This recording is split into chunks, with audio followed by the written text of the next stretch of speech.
Saya pernah dapatkan ada jamaah di Jakarta cerita sama saya. Saya itu ketika punya anak 1 dan 2, Ustaz, masih ngontrak. Anak yang ketiga, keempat sudah kaya. Sudah pindah ke Jakarta Pusat. Tapi anak yang pertama dan yang kedua ini justru lebih mudah daripada anak yang ketiga dan yang keempat.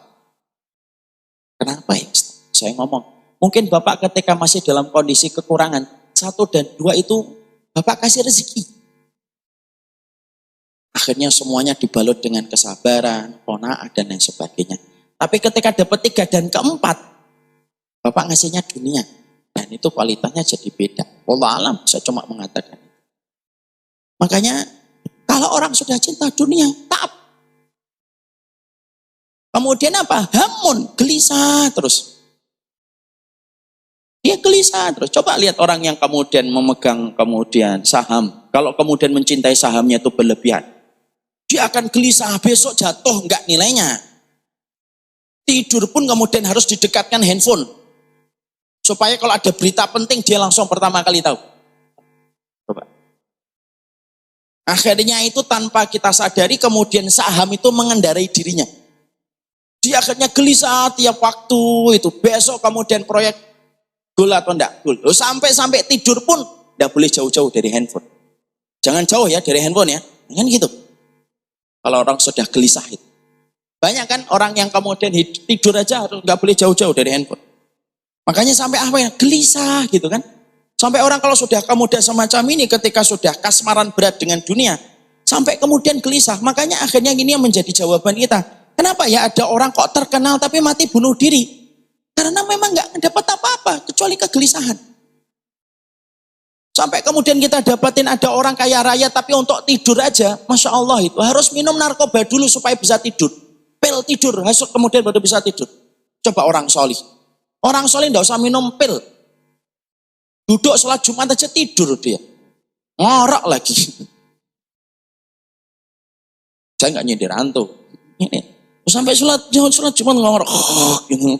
Bangun-bangun terpelanting ke belakang. Nah, ada yang kayak gitu.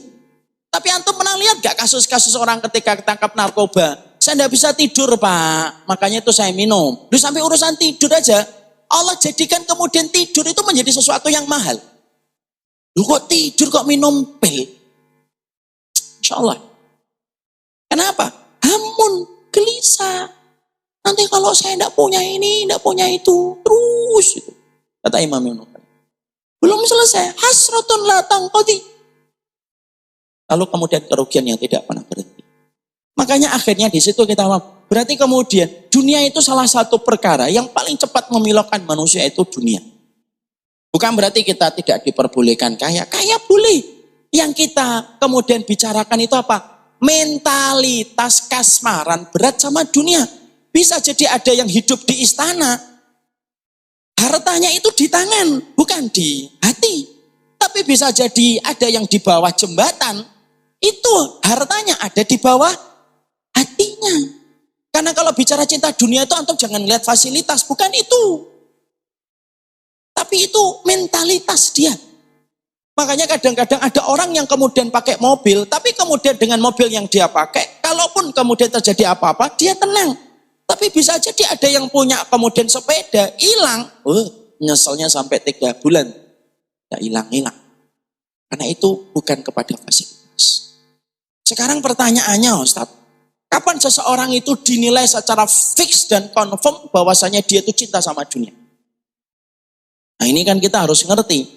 Ustadz atau enggak ustadz, guru enggak guru, awam atau enggak awam. Nah kita harus paham. Kita ini sering dengar dari orang-orang solih yang ada di mimbar-mimbar khutbah. Jangan terkena cinta dunia. Sekarang kita tanya, indikator apa yang kemudian harusnya kita pahami supaya kita ngerti. Kapan seseorang itu disebut sebagai orang yang secara fix dan confirm cinta sama dunia. Dan itu tandanya ada. Tandanya ada. Yang mana kalau kemudian kita sudah memiliki 5 tanda ini berarti fix dan confirm. Di checklist itu. Cek 1, cek 2, cek 3, cek 4, cek 5. Oh confirm dia. Ente ustadz atau enggak ustadz. Guru atau enggak guru. Ngaji atau enggak ngaji. Maka kemudian kalau 5 perkara ini sudah kita dapatkan dalam diri kita, berarti kita disebut sebagai pecinta dunia. Ini perlu kita bahas, ikhwan. Kenapa?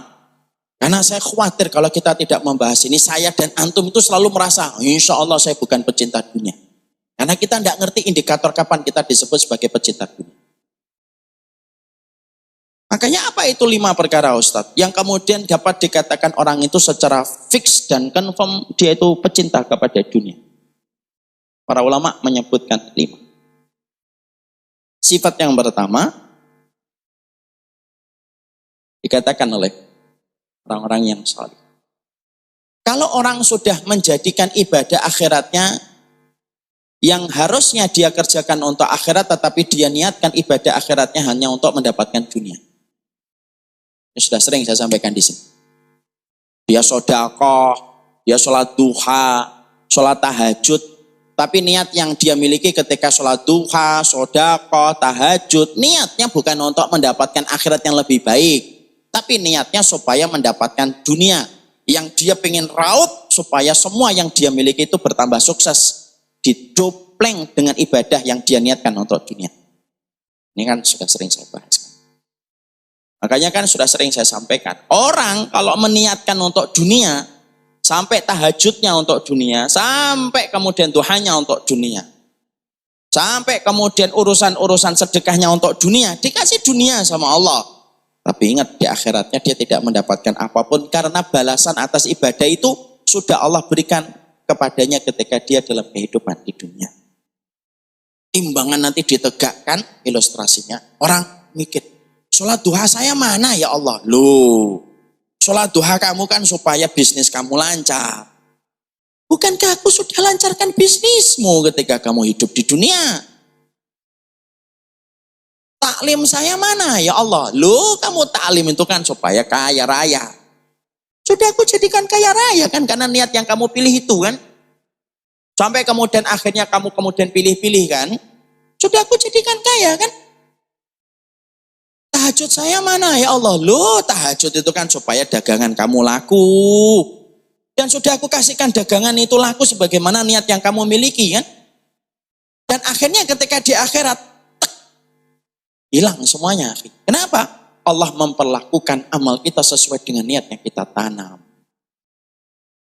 Orang kalau sudah kesemsem berat dengan dunia itu, lu sampai ibadah akhirat yang harusnya untuk akhirat yang lebih baik, itu pun dipelorotin itu, dan niatnya untuk bangun dunia.